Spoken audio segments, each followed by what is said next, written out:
Hi, I'm 𝗏𝗏 I'm head instructor at Chicago Tai Chi and author of Tai Chi for Knee Health, the low-impact exercise system for eliminating knee pain. I'm also the creator of the Tai Chi for Knee Health Masterclass. The Masterclass is a comprehensive video course where I guide you step by step through the entire Tai Chi for Knee Health system. This video is one of a two-part series called Getting to Know Your Knees. It's based on chapter 1 of my book and is adapted from a video lesson in the Tai Chi for Knee Health Masterclass.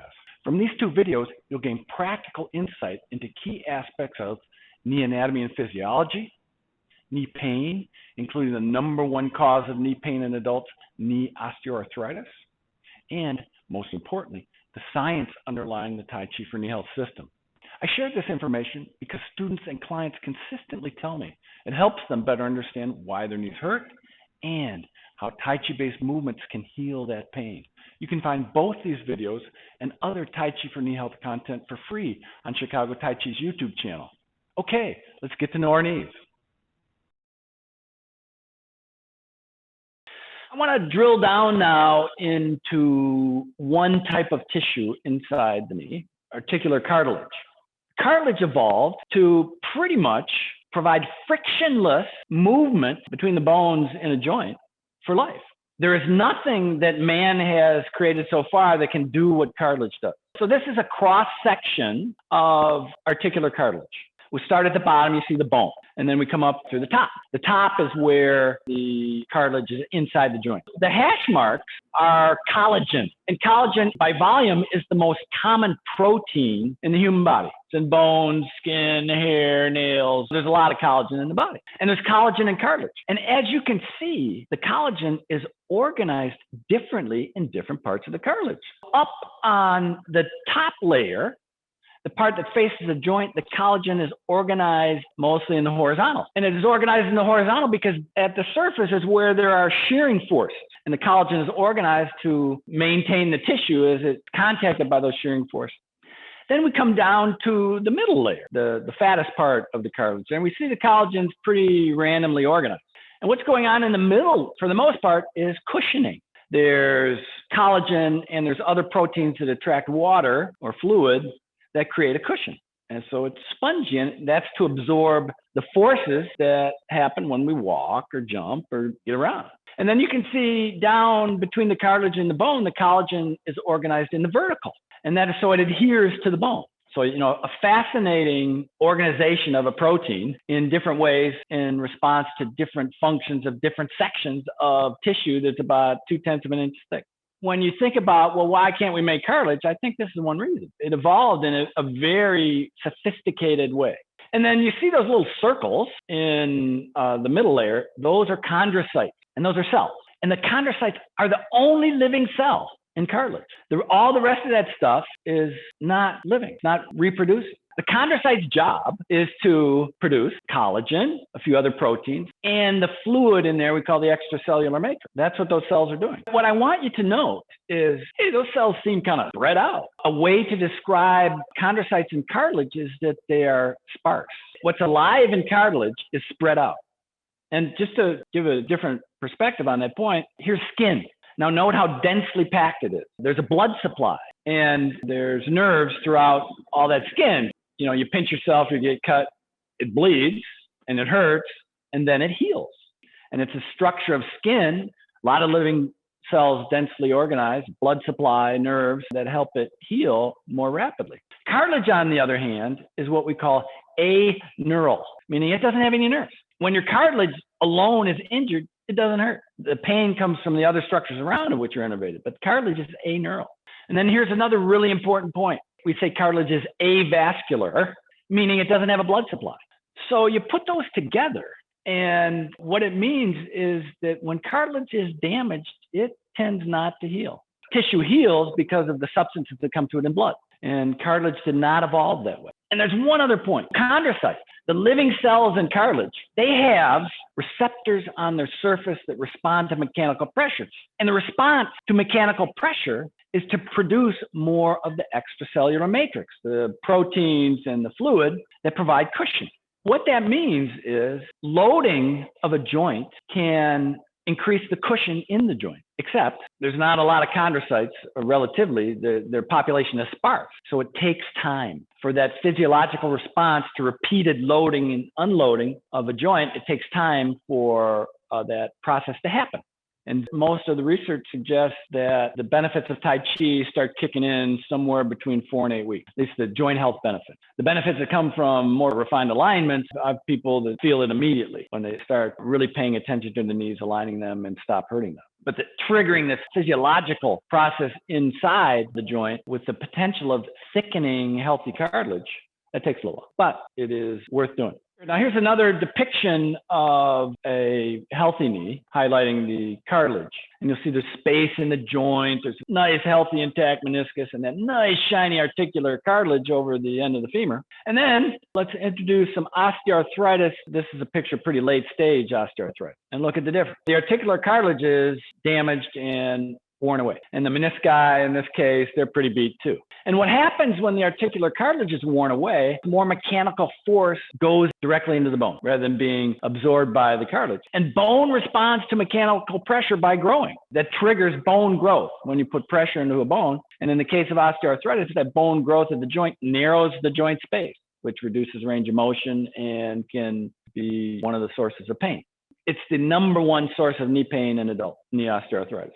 It's the leading cause of disability. It's a degenerative disease, meaning it tends to get worse, not better, but not in all cases. And what we're going to go over will increase the likelihood that if you have some osteoarthritis in your knee, you can arrest the decline, arrest degeneration.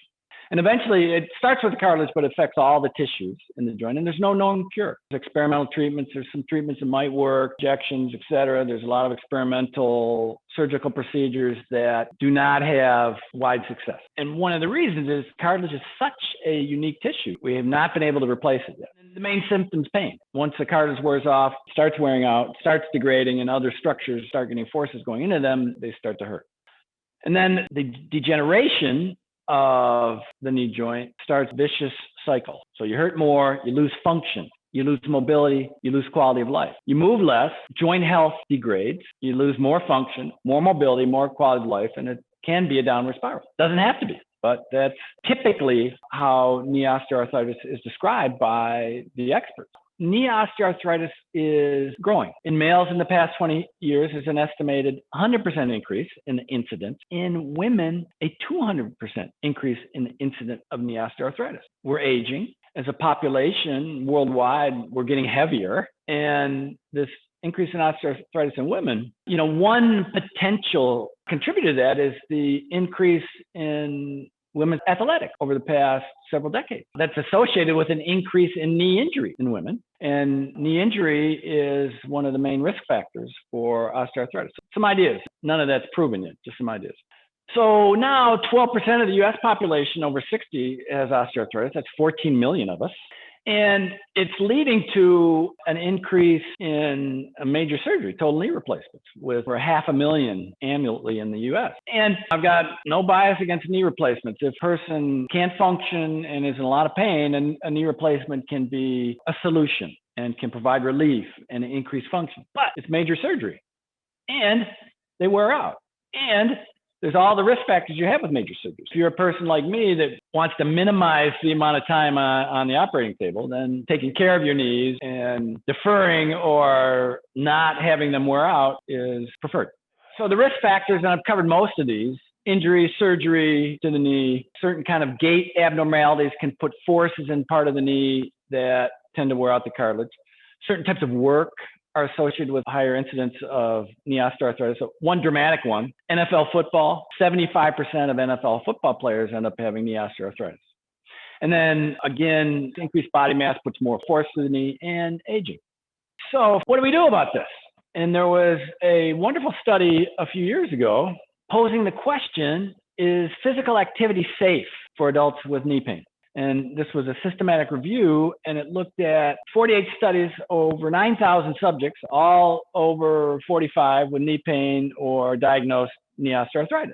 And then each of these studies included an intervention of low-impact therapeutic exercise. There were different kinds of exercise, but they were all designed to exercise the knee in a way that didn't pound it.